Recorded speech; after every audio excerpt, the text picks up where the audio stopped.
Welcome to 100 Yards of Football. It's the new year, 2023. I'm your host, Vincent Turner. So if you like the video today, please comment and share it as I'm going to recap all the great college football semifinal games that happened this past weekend on Saturday, December 31st, 2022. So if you like the video today, please comment and share. We'll surely appreciate it here at 100 Yards Football. And special thanks to my producer, Mr. Jeremiah Long, for making it happen this morning here on 100 Yards Football. Well, what can you say as a college football fan? I think in my lifetime, since the college football playoffs started, I believe in 2015, that out of all the games leading up to last Saturday, the games this past weekend, the two games were probably the best college football games of all time in this playoff system. But the thing that really took my mind on Saturday watching those games, it was that both of them teams left it out on the field. Every play had excitement. Every player made big plays, the big players for both teams. And the game kept you on the feet of your heels all throughout the game. So, from 3 p.m. to midnight, it was college football at its highest level. I'm sorry. I watched both playoff games in Nashville, Tennessee. I was visiting with my sister, Vincent Turner. Actually, we weren't on last week at 100 Yards Football because I went back home to my hometown, Memphis, Tennessee, the 901. And it's really had a great time to spend the holidays with my family. But I watched the games Saturday in the lovely town of Music City, Nashville, Tennessee. I'm going to start with the first game.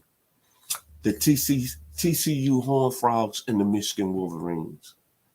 We all knew that Michigan came in as a heavy favorite, and there was talk all throughout the week leading up to the game. How would TCU handle Michigan's offensive line? How would that little small school from Fort Worth, Texas, be able to handle that big, nice academic school in the Big Ten, Michigan, on the line of scrimmage? I'm going to tell you this. Watching that game, I came away very impressed with TCU as their ability to be very physical at the offensive line and very physical on the defensive line. Even though Michigan quarterback J.J. McCartney played a hell of a football game, 343 yards passing, 2 touchdowns. Donovan Edwards did go over 100 yards. But remember this, he only, after he had that big 54-yard run in the first quarter, he did nothing. And Michigan's wide receiver Ronnie Bell had over 100 yards. But the thing I took from that football game, why TCU won that football game, I got to give credit to Sonny Dykes. Every time he thought Michigan was going to make a move and Michigan was going to take over the football game, TCU kept answering the bell. See, in big-time football games like this, you got to have certain playmakers. First, I'm going to start with the quarterback, Max Duggan. He's a player, man. Tremendous football player. 225 yards, 2 touchdowns, even though he had 2 interceptions. Some reason, somehow in that football game, he was not going to let TCU lose that football game. And think about this. TCU lost maybe their best player on offense, Mr. Kendre Miller, who went out of the football game.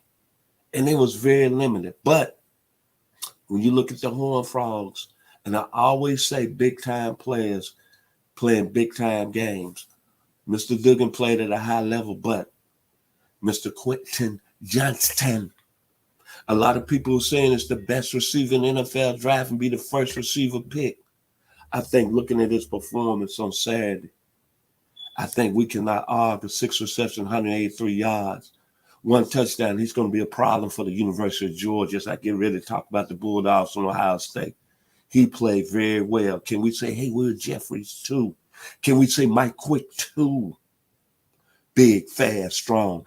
Out of Temple, Texas, the same hometown as me, Joe Green. But the player that really took me and made me get out of my seat is the linebacker for TCU, D. Winters. 7 tackles, 2 tackles for loss, a pick 6. he played at a high level. Matter of fact, even though TCU gave up 45 points, they gave up some yardage, but defensively, man, I got to take my hats off to their defense. Dalen Horton, 7 tackles, 4 tackles for loss. Bud Clark, a pick 6. Man. And Trey Hodges Thomason. I didn't even really realize who the young man was. The number 1 corner going into the 2023 NFL draft. So that being said, the TCU Horned Frogs shocked the world on Saturday. And it surprised me, and I know a lot of other college football pundits. Because I thought TCU, myself personally, didn't play really in a real big conference. That was tough. They had 6 comeback wins. I really thought that Alabama maybe should have got the nod over TCU in the college football playoff series with 2 losses. But after watching the Horned Frogs and Sonny Dykes on Saturday, you deserve to be there. That was a very impressive win over the Michigan Wolverines, 51-45. So that being said, going to the next game on recap, Georgia and Ohio State, to the TCU Nation, Sammy Baugh, John Vaught, Davey O'Brien, Bob Lilly, LaDainian Thomason, Kenneth Davis, Horned Frogs. You represent the eyes of Texas at a high level. Now the team that you're going to play on next Monday in Los Angeles, California, the Georgia Bulldogs. Hats off to Kirby Smart to get your team to back-to-back national championship games. To me, right now, you in what I call the roar of legit as college football coaches. There's been a lot of college football coaches there and coach college football at a high level, going back the whole way back to Newt Rockney, Eddie Robertson, John Meredith, John McCain, Woody Hayes, Bear Bryant, even throw Pete Carroll in there. Yes, he won two national championships at USC, I believe. Nick Saban, who's at top. But right now, I got to be honest with you. Kirby Smart is at the top of the mountain. And the thing about Kirby Smart, when he took over the Georgia job 7 years ago, think where the Georgia football program was at. Every year coming into the season under Mark Richt, we got a national championship squad. See, I'm broadcasting live out of my home studios here in the Metro Atlanta and Douglasville, Georgia. And I used to hear it every year when Mark Richt was the coach. Georgia is going to win the national championship. Georgia going to do this. With Kirby Smart, after that first year, I think the Dogs lost, I believe, 4 or 5 games. Georgia's been at a high level ever since. And the thing that I love about Kirby Smart that separates him than other great coaches out there right now, we're in an era where, no question about it, they throw the football a lot, they score a lot of points, but he understands the line of scrimmage and he understands defense. Let's be real here, man. Kudos to Dog Nation Kirby Smart. That guy lost how many players in the first round last year off his defense? Louis Sand, Jordan Davis, Nakobe Dean, Quay Walker, Devontae Wyatt. Man, that was some hell of a football players. I'm sorry. And then they come back this year with a new group of guys. It's very special. Granted, they got the best defensive tackle in the country, maybe the best player in Jalen Carter. But make no bones, the Georgia Bulldogs, defensively this year that's what's been most impressive of their football team. Saturday night, they gave up 41 points to Ohio State, but let's be real about it. Ohio State, a lot of people saying, well, they didn't play in the Big Ten. They wasn't that tough. And then especially after they lost to Michigan, they got very disrespected at high level. But on Saturday night, they gave Georgia everything they want. C.J. Stroud, I think from some people that was rating him as an NFL draft prospect, the one thing I couldn't understand was that they say he's not mobile out of the pocket, but the young man from the suburbs of California, 23 of 34, 348 yards, 4 touchdowns. He was like his counterpart, Warren Moon, like he was in the 1978 Rose Bowl against Michigan. I think very early in that football game, the Dog Nation realized this young man is going to be very special on the next level in the NFL. And granted, he made some money. Then Marvin Harrison Jr., very impressive football player. 5 receptions, 106 yards. His daddy was a little bitty guy. But Marvin Harrison Jr., 6'4", 215? He looked the part early on in the football game. I think when he got hurt in the third quarter, that was really what changed the football game. Because that point, looking at that point of that football game, Kirby Smart and the Georgia defense got real physical and started really bringing the blitz on C.J. Stroud in the fourth quarter. And to me, that was the whole key part of the football game. But let's talk about the quarterback. I've been on this face of the earth for 62 years, trying to get myself a little 20 years younger, but I'm 62 years old.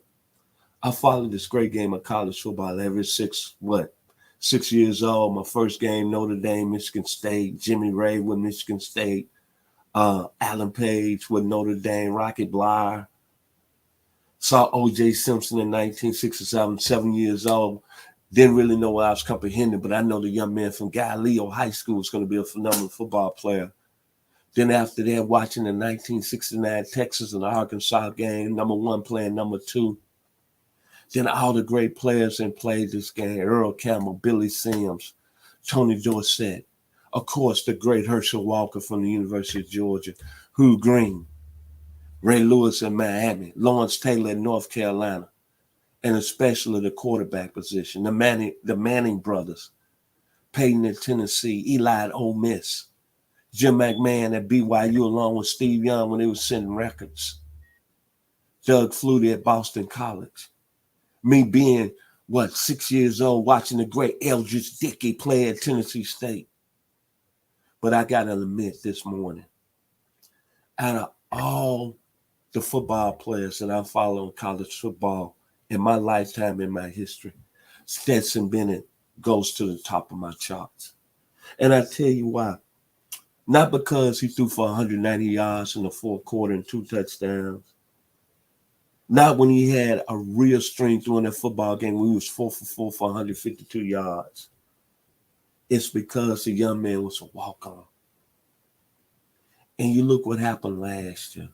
Here's a guy wanted to play at Georgia, went to Georgia, wasn't going to get on the field, went to JUCO, played at a high level, came back to Georgia.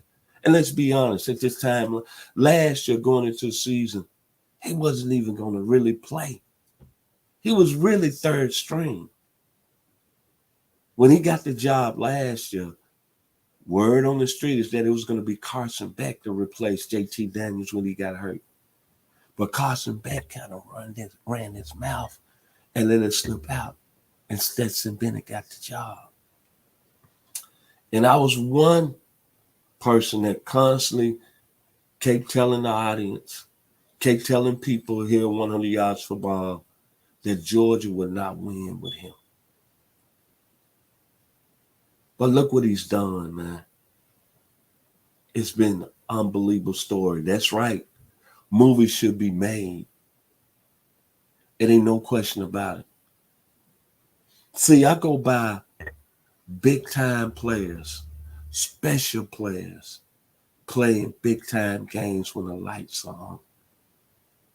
That's why a lot of people got to give Tom Brady his credit, man. The GOAT in the NFL, 7 Super Bowl rings. John Elway, 2 Super Bowl rings. Terry Bradshaw, 4 rings. Troy Aikman, 3 rings. Matt Leinart winning 2 championships. Tommy Frazier, Matt Leinart at USC. Tommy Frazier at Nebraska winning back-to-back. This young man has got a great chance to step into that loyalty. 23 of 34, 398 yards. Go back to the Tennessee game. I don't even know my stats, but he outplayed Hendon Hooker. Be honest, in the national championship game, he outplayed the young man that was on the center. I'm getting a brain fog, Bryce Young. Against Michigan last year, he outplayed Cade McNamara. The young man has answered the bell every time. That's what I judge you on. I don't care how tall you are. I don't care how much you weigh.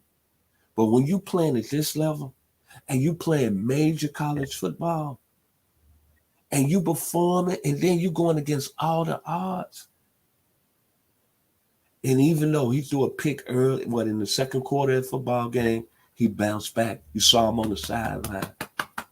Stetson Bennett, in my book, is a very special football player.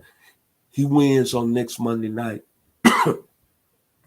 You got to put him up there. When you talk about Georgia football, he got to be in the same rim as Herschel Walker. I'm sorry. To me, he's really on the bridge of being Herschel Walker, still the greatest player, in my opinion.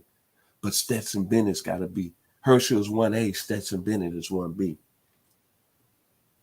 And you look at all the great quarterbacks that's played at Georgia, Eric Zaire, Aaron Murray, Fran Tarkenton, Jake Fromm, Buck Bellew, the other national championship quarterback. But right now, Stetson Bennett is number one on that list. See, I'm a real component of watching Westerns, right? Stetson Bennett is the new sheriff for the University of Georgia based on his performance against Ohio State. I don't have to say no more. He's the new Bat Madison, the new Bat John Coffey. He's the new Captain Jack Hayes. He's the new Pat Garrett. He's the new Doc Holliday. He's the new Dave Allison. He's the new Wyatt Earp. I'm sorry. The performance on Saturday night puts him at the top of the list. Not on top of the list when we talk about Georgia football. I'm talking about at the top of the list as one of the greatest quarterbacks that's played this game at a high level in college football history. Georgia 42, Ohio State 41. Kudos. We're going to have an outstanding national championship game. Warriors come out to play. Georgia and TCU. Hollywood. LA. Stetson Bennett. Or Max Duggan. The new John Wayne. Hollywood. The Dogs. And the Horned Frogs.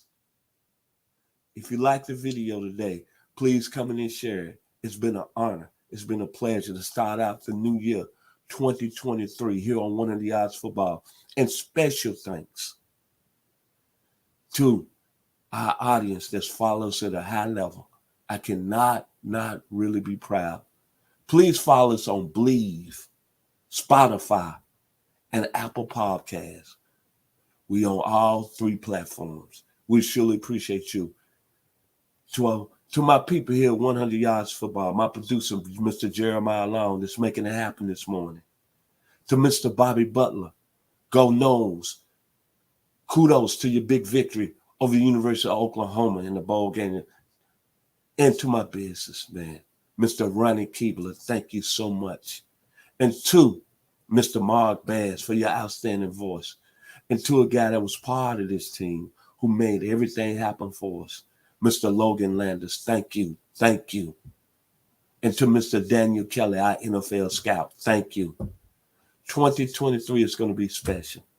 But I want everybody to be safe, love on your family, and get ready for our outstanding college football game next Monday night in the city of LA. Inglewood, California, the suburbs, but it's still LA to me.